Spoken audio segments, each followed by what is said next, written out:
आज का पहला पाठ प्रज्ञा ग्रंथ अध्याय 1 पद संख्या 1 से 7। प्रज्ञा मनुष्य का हित चाहती है। प्रभु का आत्मा समस्त संसार में व्याप्त है।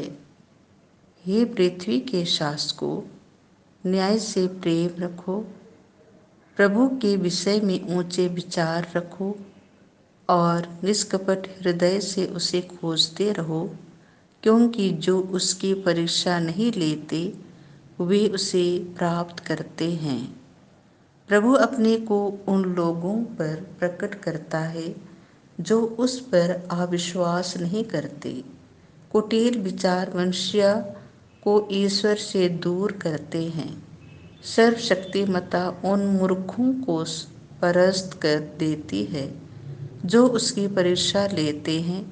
प्रज्ञा उस आत्मा में प्रवेश नहीं करती जो बुराई की बातें सोचती हैं और उस शरीर में निवास नहीं करती जो पाप के अधीन है, क्योंकि शिक्षा प्रदान करने वाला पवित्र आत्मा छल कपट से घृणा करता है।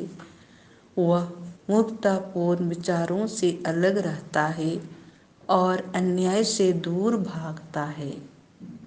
प्रज्ञा मनुष्य का हित तो चाहती है, किंतु वह ईश निंदक को उसके शब्दों का दंड दिए बिना नहीं छोड़ेगी, क्योंकि ईश्वर मनुष्य की अंतरतम का साक्षी है।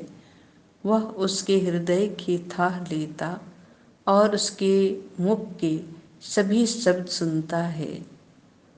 प्रभु का आत्मा संसार में व्याप्त है।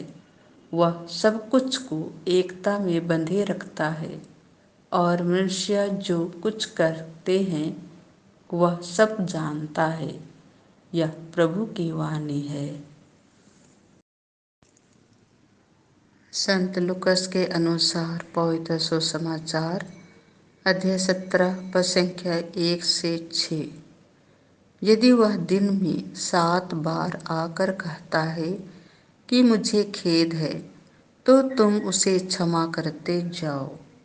ईसा ने अपने शिष्यों से कहा, प्रलोभन अनिवार्य है, किंतु धिक्कार उस मनुष्य को जो प्रलोभन का कारण बनता है। उन नन्हों में एक के लिए भी पाप का कारण बनने की अपेक्षा उस मनुष्य के लिए अच्छा यही होता कि उसके गले में चक्की का पाट बांधा जाता और वह समुद्र में फेंक दिया जाता। इसीलिए सावधान रहो। यदि तुम्हारा भाई कोई अपराध करता है तो उसे डांटो, और यदि वह पश्चाताप करता है तो उसे क्षमा कर दो। यदि वह दिन में 7 बार तुम्हारे विरुद्ध अपराध करता और 7 बार आकर कहता है कि मुझे खेद है, तो तुम उसे क्षमा करते जाओ। प्रेरितों ने प्रभु से कहा, हमारा विश्वास बढ़ाइए।